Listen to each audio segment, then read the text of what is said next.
Wassalamu alaikum wa rahmatullahi wa barakatuh.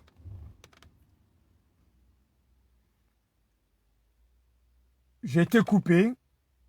J'étais en conversation dans un message que j'adressais au président Emmanuel Macron. Et je ne sais pas qu'est-ce qui s'est passé, mais tout d'un coup, paf, l'Internet, il a sauté. Je pense que l'Internet a vraiment chauffé là. Mais c'est pas grave. C'est la deuxième partie de mon message que j'adresse au président de la République française. Je vais conclure par cela. Président Emmanuel Macron. Président Emmanuel Macron. Vous voyez ce qui se passe dans la région. Vous voyez autour de Djibouti, l'Érythrée, l'Éthiopie, la Somalie. C'est à feu et à sang. Et le danger, il est là. Le danger, il est là et ça risque de brûler. Ça risque de péter. Il risque d'y avoir des centaines de milliers de morts à Djibouti. Il risque d'y avoir dans la région, entre l'Éthiopie, Djibouti, l'Érythrée et la Somalie, des millions de morts. Et vous savez que celui qui est derrière tous ces magouilles, tous ces mensonges, tous ces crimes, tous ces contrebandes, c'est Ismaël Omar Guelleh, le monsieur que vous avez reçu il y a à peine 2 semaines. Le peuple de Djibouti vous regarde, vous observe. C'est vrai que le peuple de Djibouti ne parle pas beaucoup. C'est vrai que c'est le silence total depuis ces 44 dernières années. Mais je pense qu'aujourd'hui, le ras-le-bol, il est total. Le ras-le-bol, il est total. Monsieur le Président, mon président, Emmanuel Macron, arrêtez d'aider ce régime criminel. Arrêtez d'aider tous ces criminels qui martyrisent, qui tuent, qui torturent le peuple de Djibouti. Vous voyez ce qui se passe. C'est incroyable. À l'intérieur de la capitale, en plein jour, Ismaël Omar Guelleh, avec ses mercenaires, a tué des dizaines et des dizaines d'Afar, Al-Hiba.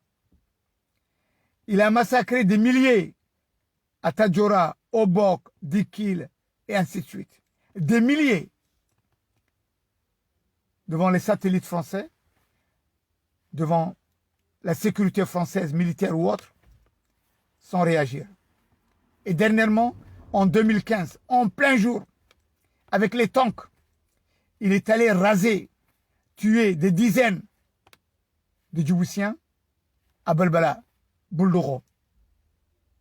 Et au vu et au su de toutes ces bases présentes à Djibouti. C'est incroyable. Comment on peut parler de droits de l'homme et qu'on tue devant les soldats français des centaines et des milliers de gens comme ça? C'est incroyable. C'est vraiment... Je ne sais pas. Monsieur Emmanuel Macron, cet appel vient du cœur. Cet appel vient du peuple de Djibouti. Cet appel vient d'un citoyen français qui aime la justice, qui aime bien le pays qu'il a adopté, le pays qu'il a reçu, le pays qu'il a protégé d'une manière ou d'une autre. Quand je suis en France, c'est vrai que je serai plus confiant que quand je suis à Dubaï. C'est vrai. Mais, Monsieur le Président Emmanuel Macron, il est temps d'entendre et d'écouter la voix du peuple, la voix qui vient du fin fond de mon cœur et de notre cœur. Et c'est très important. C'est très, très important. Alors je vous en conjure, Monsieur le Président, mon Président, je pense que si Djibouti bascule dans une guerre fratricide, si Djibouti bascule dans une guerre totale, et qui risque d'être entraîné au niveau éthiopien, somalien et érythréen, je pense que vraiment, la France, elle va perdre le dernier bastion qu'elle avait.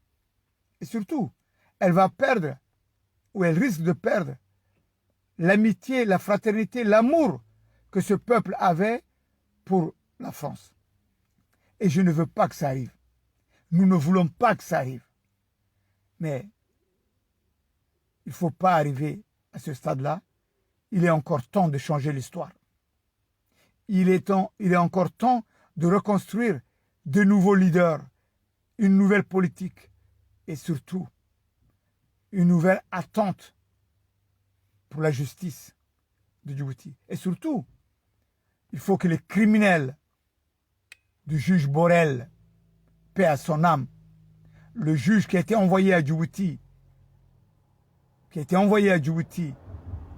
pour qu'il puisse aider le peuple de Djibouti au niveau de la justice, a été assassiné d'une manière inhumaine. Il faut que ces criminels puissent être traduits en justice. Et vous le savez très bien, président Emmanuel Macron et Madame Borel, les enfants de Borel, attendent ça depuis des dizaines d'années maintenant, pour que justice puisse leur être rendue.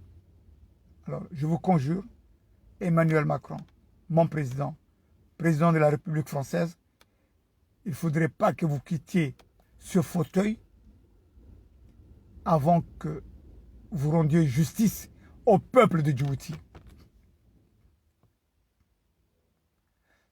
Alors, c'est très important. C'est très important et, Monsieur le Président, tout le peuple de Djibouti attend ce geste de votre part. Je me suis adressé au président Joe Biden. Je lui ai envoyé un message. Alliez-vous, mettez-vous d'accord et prenez ce criminel et qu'on puisse l'arrêter et le traduire en justice. C'est vrai que ça risque de faire beaucoup de vagues. Ce criminel connaît beaucoup de dossiers qui sont très graves, qui sont des dossiers qui sont très mauvais, qui gêneront sûrement la France-Afrique. Mais la France-Afrique n'est rien à côté de la grandeur de la France, à côté du peuple français. Alors je vous dis, Emmanuel Macron, président français, mon président, c'est la dernière chance que le peuple de Djibouti attend de vous. La dernière chance, avant le coup fatal, avant que ce régime commette encore d'autres crimes. Et ça, ce sera inacceptable. Le peuple va exploser. Et s'il va exploser, c'est que vraiment, Dieu seul sait la suite. Mais elle ne sera pas bonne. Et surtout, elle ne sera pas bonne pour l'histoire et surtout le respect que ce peuple et ceux de la région attendent de la France. Et il est de notre devoir, en tant que Français, en tant que peuple ami de Djibouti, du peuple de Djibouti, de venir au secours de ce peuple. Il est primordial. Et surtout, il est primordial de pouvoir mettre en justice cette fameuse vice-présidente, Madame Khadra Mahmoud Odette ou Khadra Mahmoud Haïd. Elle sera traduite en justice parce qu'elle a du sang dans les mains. Et ça, nous le savons tous. Nous le savons tous. Mais maintenant, c'est terminé. Ce n'est plus pardonnable et ce n'est plus possible. Alors, je vous dis, une dernière fois, cet appel lancé du cœur, et surtout c'est un appel dont moi je lance, mais au nom du peuple de Djibouti, au nom de mes frères et sœurs, suppliciés, victimes de ce régime criminel depuis 44 ans. Merci infiniment. Vive la France, vive l'amitié franco-djiboutienne et que les criminels soient traduits en justice. Salam alaikum.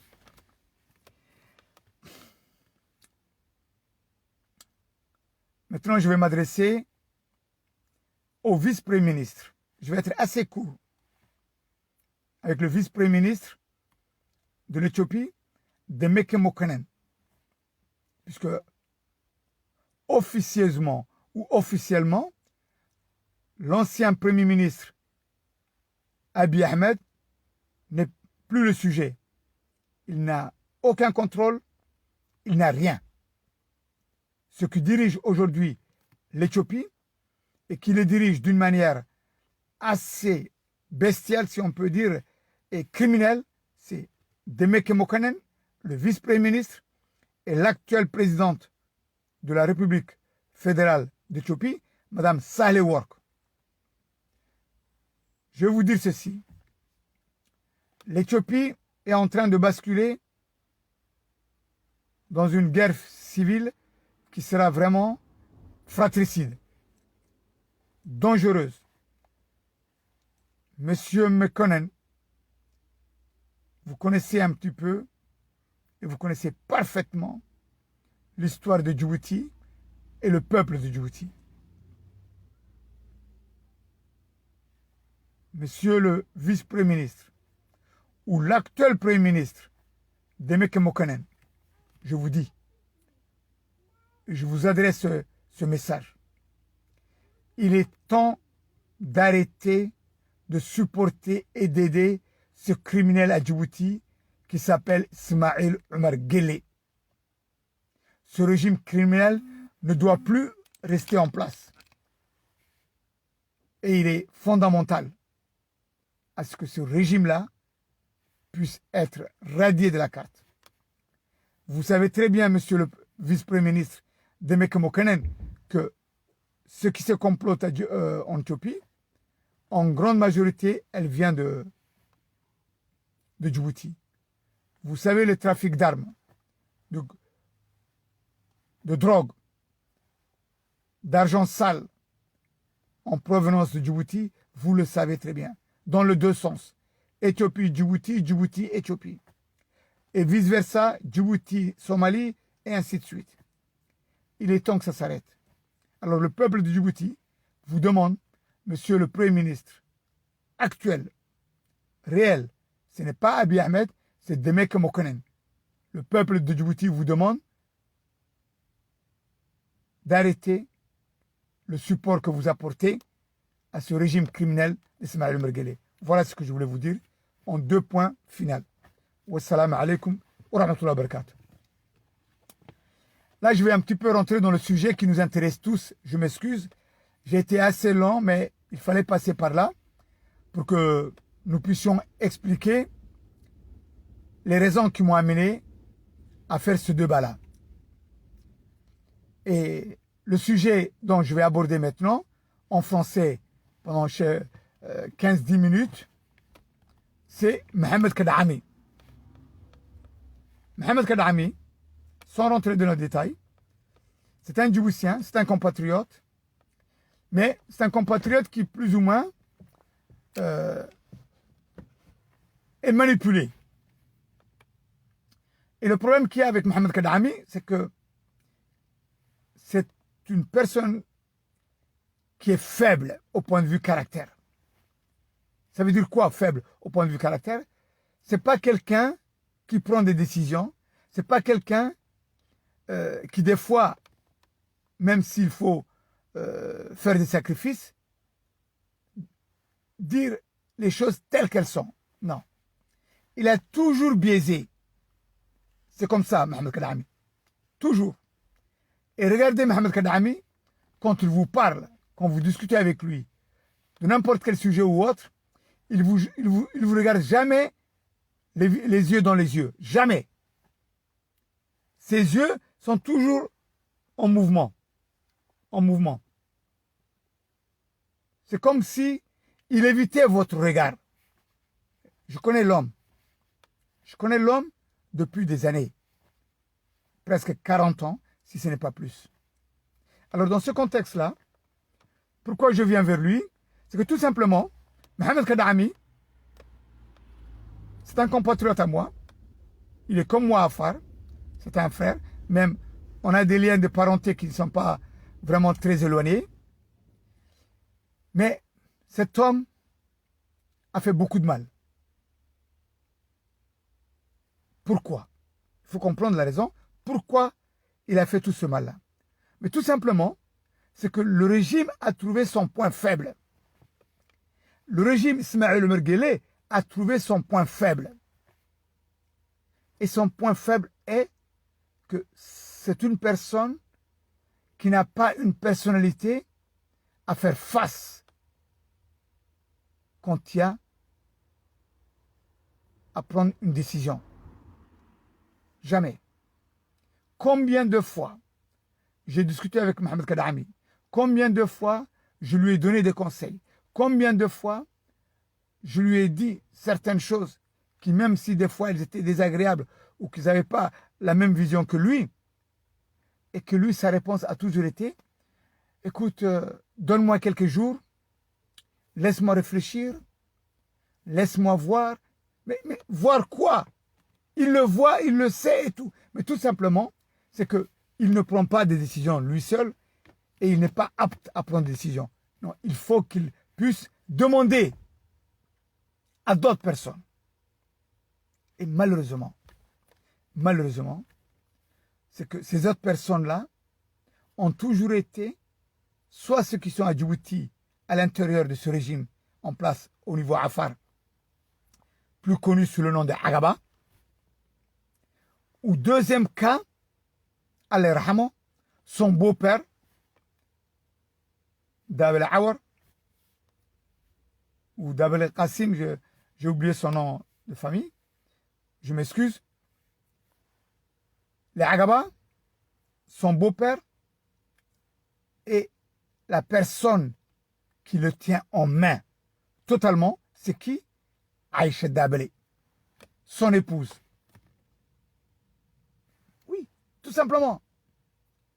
Aïcha Dabele, Allah Rahamo, son beau-père, et les Agaba. Ce sont les trois qui pratiquement entourent ce messier-là dans tout ce qu'il a à faire et de tout ce qu'il complote. Je vais vous dire pourquoi.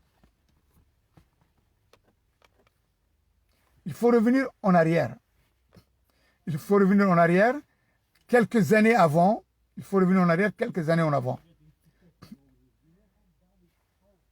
Mohamed Kadami, il vivait en France et son épouse actuelle, Aïcha Dabele, elle vivait à Djibouti. Au temps de la coloniale,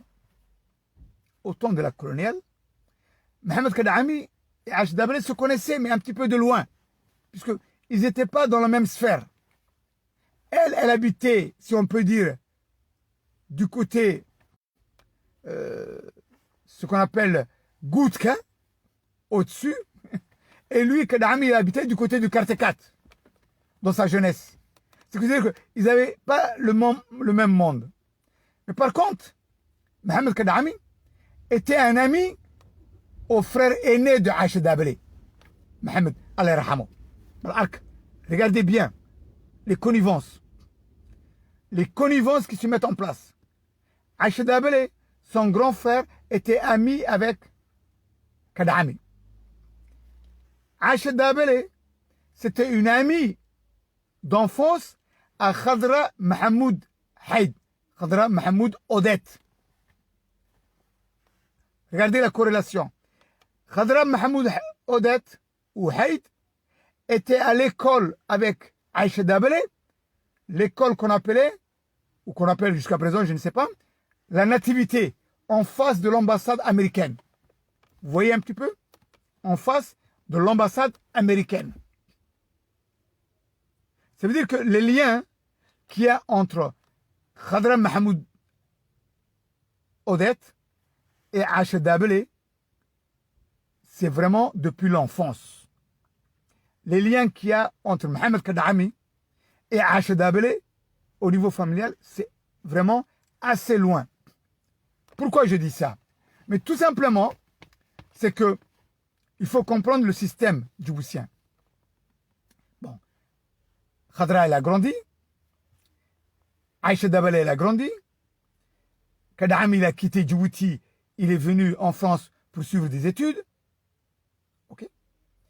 Aïcha Dabale, elle est restée à Djibouti. Quand elle a grandi, son papa, pratiquement, lui a mis entre les mains du Premier ministre Barkhad Gourad, alayhi rahama, puisqu'ils étaient des amis communs, politiquement ou amicalement ou tout ce que tu veux. C'était la même équipe. Et pour former une famille et avoir un petit peu plus de pouvoir, ben, le père de Aïcha, ben, pourquoi pas, il fallait que sa fille se marie avec le Premier ministre actuel de ce régime. Vous voyez un petit peu? Mais comme Aïcha est une fille de la nativité et qu'elle ne voyait pas ça d'un bon œil de se marier avec ce monsieur-là, mais à un moment donné, les choses sont passées autrement. Elle a quitté. Mais en dehors de ça, avant de quitter Barkhad Gourad, alayhi rahama, c'est que Khadra et Aïcha n'ont pas coupé les liens. Ils étaient toujours des amis. Aïcha était mariée avec le Premier ministre, c'était l'épouse du Premier ministre de ce nouveau régime après l'indépendance. Khadra est devenue l'épouse en deuxième mariage de Abdallah Kamil, à Ismaël Omar Guelleh, qui était le chef de la sécurité. Vous voyez un petit peu les choses? Et dans ce contexte-là, ça veut dire qu'en fin de compte, les liens étaient là.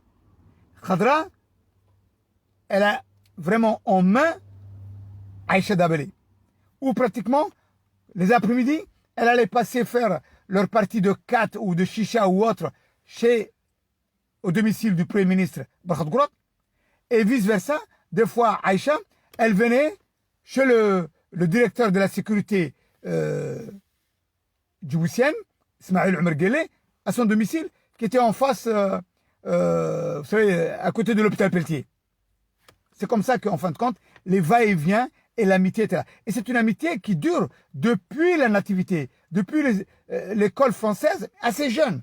Pour vous dire que c'est pas quelque chose qui a été construit comme ça.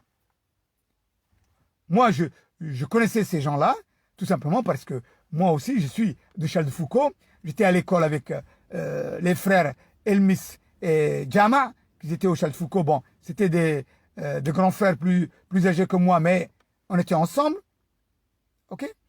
Et je connais un petit peu cette sphère-là, puisque quand j'habitais à l'évêché, et en fin de compte, j'étais en contact aussi avec ce qui s'est passé entre Aïcha Dabale et Khadra et les frères. Puisqu'en fin de compte, les frères à Khadra Mohamed Haïd, Elmis et Jama et ainsi de suite, ils avaient ce qu'on appelait dans le temps un club de musique qui s'appelait Filsenban. Et dont le chanteur attitré, en même temps joueur de guitare, était Manratei Elmis, alayhi rahama.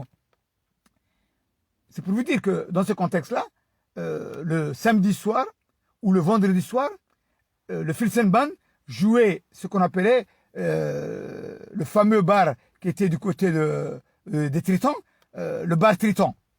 Et c'est là il passait pratiquement le vendredi soir, le samedi soir. Et c'est là où Khadra venait danser. Et c'est là où Aïcha Dabale, elle venait danser. Et c'est là où le frère de Aïcha Dabale était pratiquement l'ami intime, ou si on peut dire entre guillemets, l'amant de Madame Ferlozi. Madame Ferlozi était la gérante du bar des Tritons à cette époque. Ce qui veut dire que, en fin de compte, ce milieu-là, je le connais, mais vraiment, même si j'étais assez jeune, je le connais assez bien. Pourquoi je vous parle de ça? Parce qu'il faut comprendre l'homme d'aujourd'hui. Qui est Kadhafi? D'où est-ce qu'il est venu? Quel est son problème? Quels sont ses liens avec ce régime criminel qui est en place? Si vous n'avez pas compris et vous n'avez pas fait une enquête du passé, vous ne pouvez pas comprendre l'homme d'aujourd'hui. Et c'est très important. C'est très important ce que je vous dis, parce que comme ça, au moins, vous allez savoir que ce que Deberkale vous dit, ce n'est pas des mensonges, ce n'est pas des choses que je construis comme ça. Les vrais Djiboutiens qui m'écoutent et qui me regardent en face, ils savent de quoi je parle. Les gars de la sécurité, le SDS et le RG djiboutien, ils savent de quoi je parle. Le service secret français, la DGSE ou autre, ils savent de quoi je parle. Le RG français, ils savent de quoi je parle. Ils savent. Et ce que je dis est la stricte vérité. non pas à faire tout un cheminement ou tout un truc. Non, parce que je vais vous donner aussi un autre parallèle qui n'a rien à voir avec, comment elle s'appelle, notre belle-sœur, Aïcha Dabélé. Mais Fatouma Dabélé, sa petite sœur, elle était mariée avec qui? Sa petite sœur était mariée avec Allah Rahamo, Habib Ali Mereh, l'ancien fils du sultan Ali Mereh, qui est mort. Allah Rahamo Ali Mereh. Allah Rahamo Marta Habib. Allah Rahamo Marta Hanfari. Vous voyez un petit peu les corrélations? Habib Ali Mereh, qui était marié avec ma cousine Fatouma Yayo, s'est remarié en deuxième mariage avec Fatouma Dabélé, qui est une agente, si on peut dire. C'est un agent du service secret djiboutien. Je vous le certifie, le SDS. Elle travaille pour le SDS et elle est rémunérée par le SDS. Fatouma Dabélé. Wallahi wa nigu darnaya. Wallah ça. Et en fin de compte, Fatouma Dabélé a été poussée dans les bras de Habib Ali Mereh uniquement pour avoir le maximum d'informations. Pour suivre la famille Ali Mereh, pour suivre les informations au niveau de l'État éthiopien, il fallait coopter. Et c'est là que Habib Ali Mereh avait reçu en gage ou autre 2 Land Cruiser. Et ça, c'est une autre affaire. Donc, je vous raconterai une autre fois. Et d'ailleurs, où j'ai déposé plainte au niveau des tribunaux éthiopiens. 2 Land Cruiser qui valaient pratiquement plus de dizaines de millions de francs Djibouti et qui ont été délivrés par les établissements Maril. Pourquoi? Regardez un petit peu cette corrélation. Fatouma Dabélé qui se marie en deuxième mariage avec Habib Ali Mereh, qui lui a totalement abandonné toute sa famille, la famille de Fatouma Yayo. Alors, je m'excuse, mais c'est la vérité telle qu'elle est. Ok? Mais pourquoi? Tout simplement pour avoir le maximum d'informations sur la famille Ali Mereh et le contrôler. Voilà la vérité. En revenant, et qui est derrière ça? De ce tissage merdique et vraiment criminel? Ouah, Khadra. C'est Khadra Mahmoud, la chef des chefs, qui est là pour faire divorcer ces familles, qui est là pour faire marier ces gens-là, uniquement pour récolter des informations et pour utiliser l'argent. Vraiment, cette femme-là, c'est une diablesse. C'est une diablesse parce que le nombre de familles qu'elle a détruit, le nombre de familles qu'elle a fait exploser, c'est incroyable. Pour en revenir, on revient à notre Mohamed Kadhaami. Dans ce contexte-là, Kadhaami, il a toujours été le porte-flingot, ou je sais pas, le porte-couteau en arrière de tout ce qui s'est passé comme événement politique. MPL, FDLD, Arod, Frut, et ainsi de suite. Il était toujours en sous-main. C'est là où je vous dis, dans ce contexte-là, c'est que à ce niveau-là, Khadra, elle contrôle Aïcha Dabélé. Et ils n'ont jamais coupé le pont. Ils n'ont jamais coupé le pont. Ils ont toujours été là. Alors, dans ce contexte-là, il fallait continuer ce jeu-là. Je vous ai dit déjà dès le début dans mes autres lives que pourquoi Ismaël Oumar Guelleh a mis le blackout au niveau de Tadjoura, Obok, Dikil, ainsi de suite. Parce qu'il y a un plan qui s'est mis en place à vouloir récupérer et à prendre tout le territoire Afar petit à petit. Et dans ce contexte-là, il faut que ce territoire-là, Afar, que ce soit du sud ou du nord, il faut qu'il soit totalement désertifié. Il faut que les guerres continuent sans arrêt au niveau de Siti. Il faudrait aussi par la suite implanter des étrangers, qu'ils soient Issa, Somaliens ou autres, ou même, s'il faut, des négros qui viennent de l'Afrique de l'Ouest. Il n'a rien à foutre. Tout simplement, son objectif, c'est comment déraciner, comment raser, comment exterminer les Afars du Nord. Et c'est là où, effectivement, les plans continuent un par un.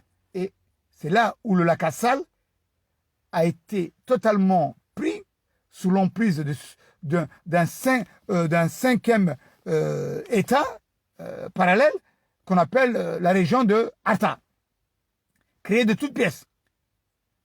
Et avec les magouilles et les saloperies de concubinage Afar. Et oui, c'est là où Ali Guelleh est rentré dans ce détail. C'est là où l'ancien, comment dirais-je, l'ancien sultan de Tadjoura, il n'a rien dit.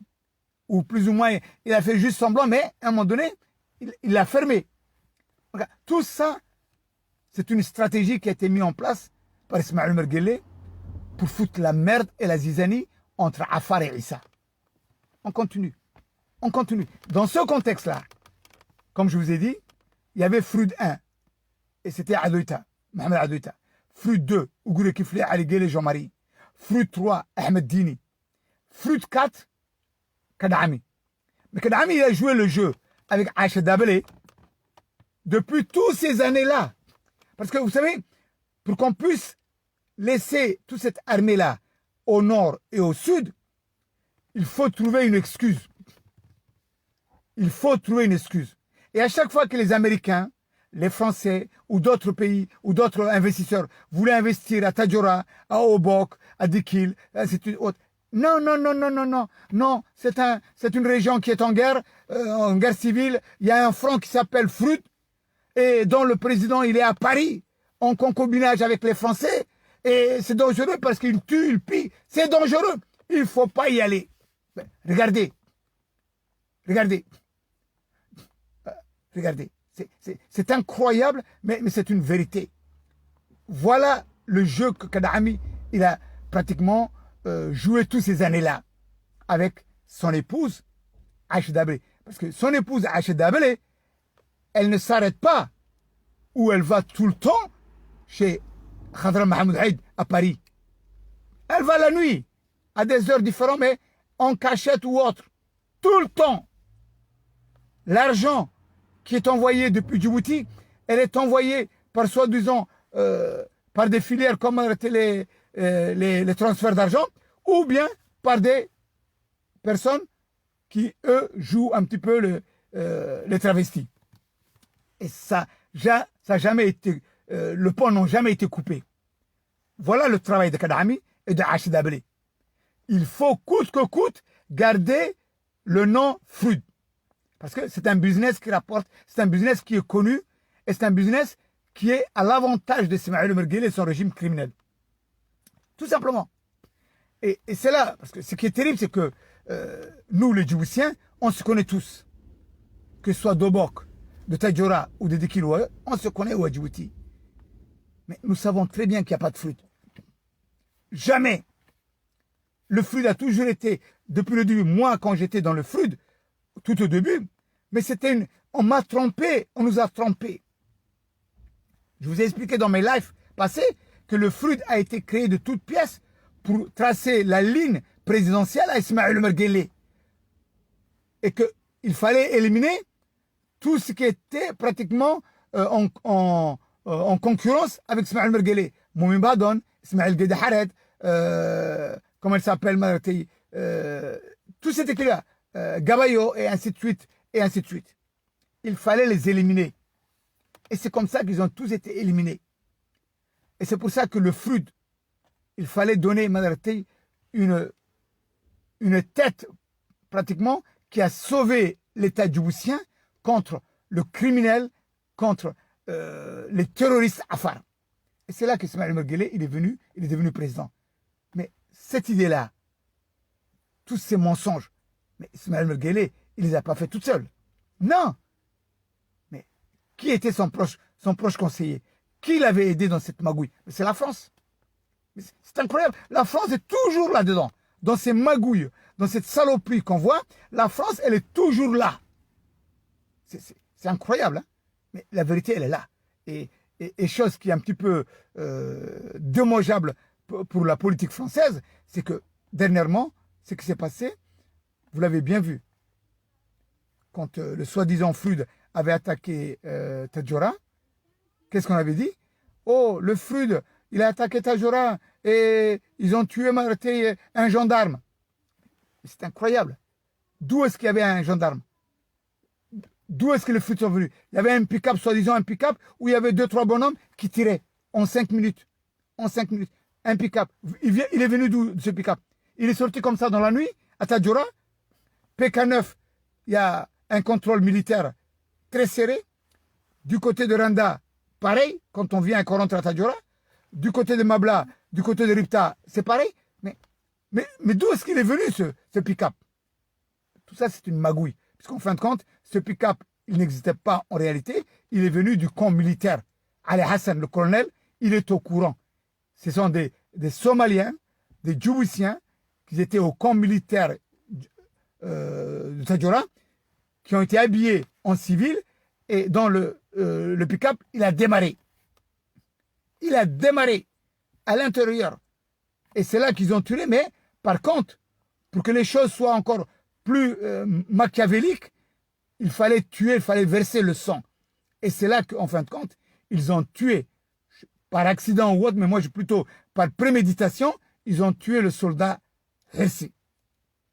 Et ce qui est terrible dans cette affaire, c'est que vous avez bien vu que quelques heures après, ou le lendemain, le gouvernement djiboutien, par l'intermédiaire du ministre de l'Intérieur, il a dit « Ah non, nous savons ceux qui ont fait ça, ce sont des trafiquants, ce sont des voleurs, ce sont des bandits qui ont fait ça. » Ok? Quelques heures après, qu'est-ce qu'on entend? Pendant tout ce temps, Kadhaami ne parle pas. Le Frud ne parle pas. RFI. Non. Il y avait le jeune petit, il y avait le soi-disant, le petit là, qu'ils utilisent tout le temps, Abdo, je ne sais pas quoi, qui est venu sur Facebook. Ah oui, c'est le Frud qui a attaqué, c'est nous, on est derrière. Mais ce qui est encore plus grave, et complètement débile, et complètement fou, pour vous montrer que la France est dans le coup, RFI, qui est le porte-voix de la France sur le plan international, dit comme ça, le Frud a attaqué Tadjoura. Le Frud a attaqué Tadjoura, il est dangereux, le Frud a tué, et pas de Kadhaami. En fin de compte, Kadhaami, il a accepté à porter le chapeau, puisqu'on l'a obligé, il n'y a même pas une semaine, 2 semaines. Oui, c'est le Frud qui a attaqué. En fin de compte, c'est le Frud qui est terroriste, qui a tué le gendarme, le soldat Hersi. 1 mois, pratiquement 3 semaines.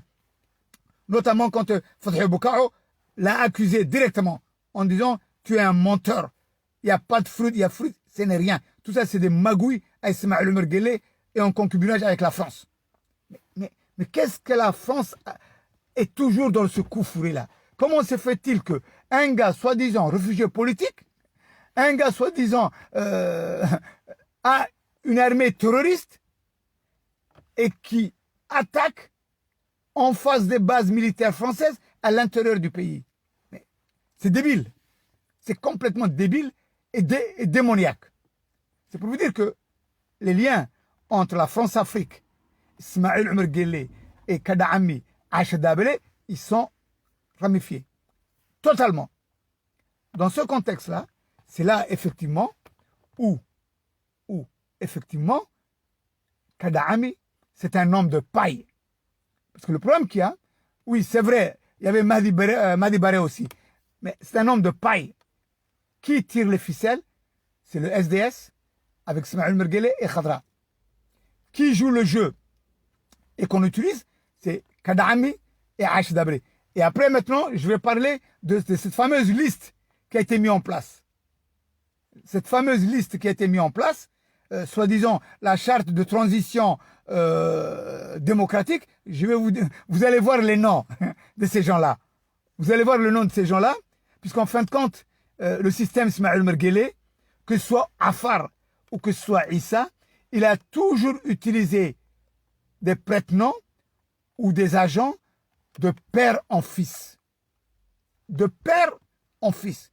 Qui ont toujours joué le jeu de ce qu'on appelle les opposants contre le régime, contre Ismaël Merguele et tout ça. Ce cinéma-là. Ce film-là, on connaît. On connaît les Afar. Et on connaît les Gadaboursi. Et on connaît les Issa. Et vous allez le voir sur la liste. Qui a attaqué Yoboki? Mais il n'y a pas. C'est l'armée. C'est l'armée djiboutienne. Qui même arrêté plus ou moins des gens qui les habillent et qui est derrière ce coup. Il n'y a pas de Froud. Ou un Froud Medjiro. Il faut qu'on arrête ces magouilles et ces mensonges-là. Dans ce contexte-là, je vous ai dit, il y a un problème. Déjà depuis plusieurs mois, depuis l'année dernière, j'avais déjà dit Kadhaami, il est fatigué.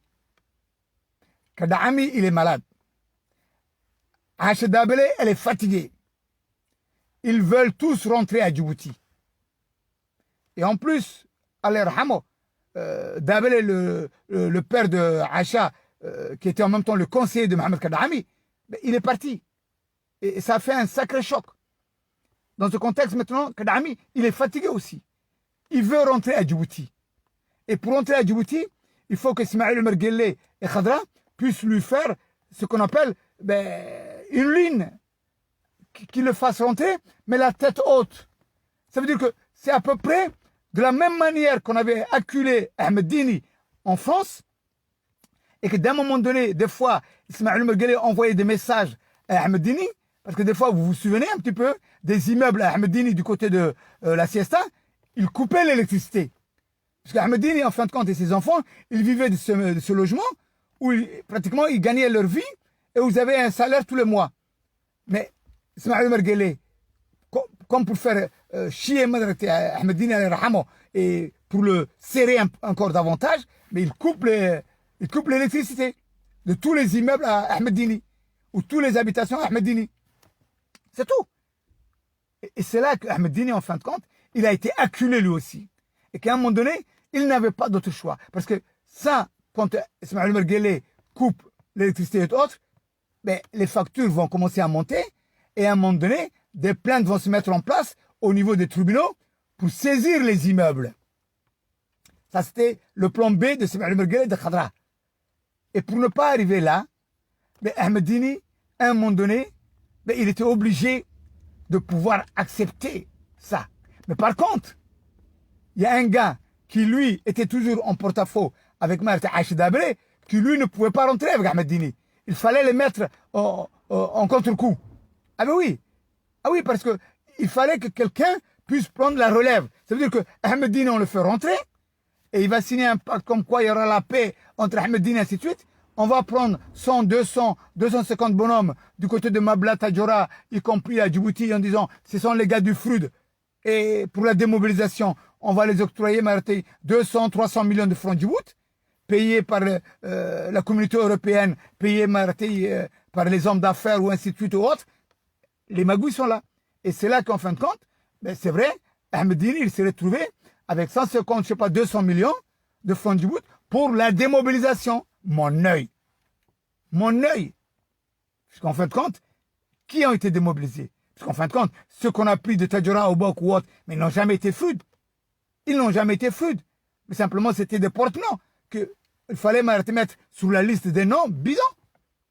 Et c'est là, effectivement, le contexte a été joué. Yeah? C'est là où le contexte a été joué et magouillé.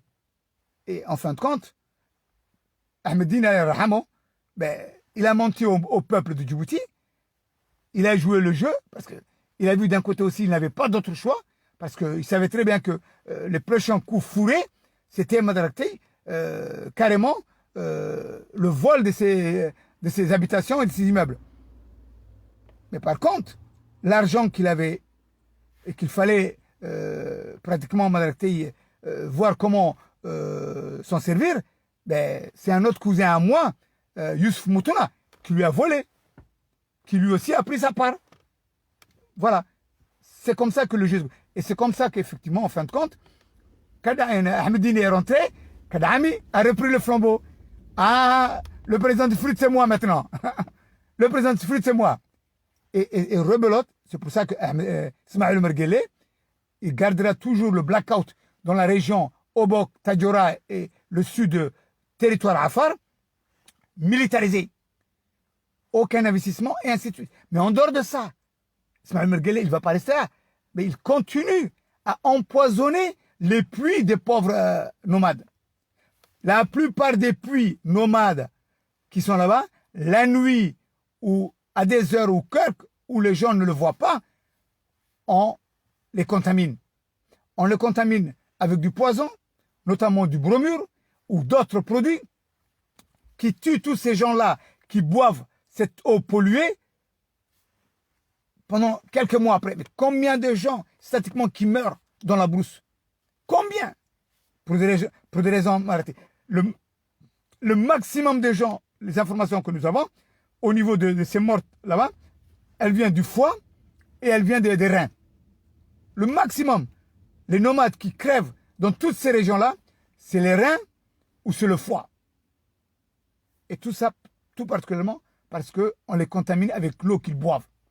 En dehors de ça, vous avez aussi d'autres organismes, notamment les soi-disant organismes musulmans, arabes ou autres, arabophones ou autres, à Djibouti, qui envoient de la nourriture de l'autre côté, du côté Afar. Mais grosso modo, c'est de la nourriture périmée, dont les étiquettes ont été refaites. Et un mensonge. Et un crime en plus. En dehors de ça, toutes les côtes, la plupart des côtes, Obok, Korambado et le Goubet El Karab, mais c'est pollué de détritus chimiques en provenance de l'Europe, où on a versé là des conteneurs entiers. Des conteneurs entiers. Et les poissons sont pollués. Qui mange ces poissons-là? Mais ce sont les Afars. Voilà comment, malgré les Afars du Nord sont tués et tout est programmé. En dehors de ça, on en a encore des dizaines de cas. Des dizaines de cas. Mais ce génocide, il continue. Il continue. Et il y a un objectif, c'est comment totalement éliminer les Afars du Nord et du Sud. Ça, c'est la politique mise en place par Ismaël Merguele et Khadra. Mais ce qui est terrible dans cette affaire, c'est qu'on a des Afars qui sont complices, comme Mohamed Kadhaami et d'autres, qui jouent ce jeu-là parce qu'ils ont un moyen financier qu'on leur donne. C'est tout. Parce que le propre danger de l'Afar, ce n'est pas le Issa, ce n'est pas le Somalien ou autre. Ce n'est pas Ismaël Merguele. C'est en premier, c'est l'Afar. C'est le Denkeli. C'est le Denkeli lui-même qui est le complice et le propre tueur de son propre martyr, de sa propre famille. Le danger là. Et là, dans ce contexte-là, maintenant, comme je vous l'ai dit, c'est que Kadhaami, il faut qu'il rentre. Je vous ai dit à plusieurs reprises, Kadhaami, il est en négociation et il va rentrer, il est fatigué. Il est fatigué, c'est fini, il ne veut plus rester à Paris, sa femme aussi, tous, ils ont décidé de rentrer. Mais ils veulent rentrer avec l'argent. Ils veulent rentrer la tête haute. Ils veulent rentrer pour camoufler toutes ces années de saloperies et de magouilles avec qui ils ont travaillé en concubinage avec Ismaël Merguele. Mais des familles comme ça, il y en a des masses. Vous avez Abdallah Kamil, vous avez la famille Barkhat Gourad, vous avez la famille Dileta, vous avez la famille Dabale. Mais on en a des cas comme ça, des dizaines de familles Afar. À Tadjoura, à Obok et à Dikil ou à Djibouti-Ville.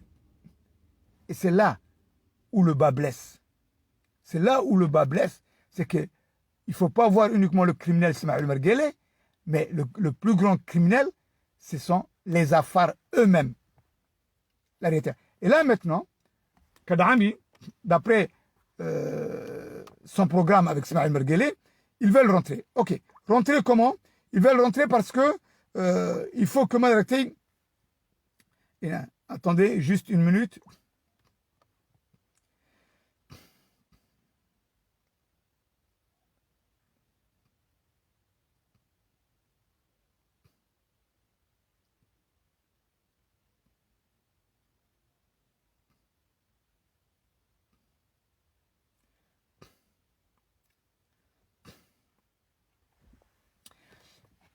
Maintenant, comme je vous ai dit, il fallait faire toute une magouille, toute une saloperie, tout un programme de mensonges pour que Kadhaami puisse rentrer à Djibouti. Et c'est cette fameuse liste-là dont je vais vous parler un petit peu, où je vais un petit peu m'intéresser à vous donner les noms. Je ne vais pas rentrer dans les détails, ce qu'il a raconté Kadhafi en disant, qu'est-ce qu'il avait écrit, nous, partis politiques, personnalités, représentants de la société civile et organisations, tout ça, c'est du bidon. Moi, ce qui m'intéresse, ce sont les hommes qu'il a choisis et qu'ils ont mis là. Je vous ai dit que Ismaël Merguele et Khadra et les magouilles du SDS djiboutien travaillent de père en fils. Ismaël et Khadra, ils ont confiance à un gars qu'ils ont mis en place dans l'opposition ou autre. Il faut que ce père soit avec Ismaël Merguele. Il faut que ce père soit avec Ismaël Merguele. Et ce qui est triste dans cette affaire, regardez, c'est que Kadhafi, il a mis en place. Vous connaissez Aden Abdou, Adam Battam ou Aden Abdou, le frère du procureur Ali Abdou, Ali Sous, l'ARD, celui qui a détruit l'USN, qui a fait toutes les magouilles et qui travaille pour le SDS. Voilà ce que Kadhafi il a choisi en premier en tête. L'ARD. L'ARD, où Ismaël Merguele a cassé en deux. ARD, cassé en deux. Un, c'est Dileta. Dileta, qui est le petit ami à Negui Benda. Et Aden Abdou, qui est pratiquement un opposant virtuel à qui Madarakti, on lui a dit, joue ton petit jeu. Aden Abdou. Et qui vient après? Mahdi God. Bon, écoutez, c'est très intéressant. C'est que vous allez écouter encore là maintenant, avec des Berkale, vous n'avez pas le choix. Hein. Attendez, je m'excuse. Je vais vous faire écouter.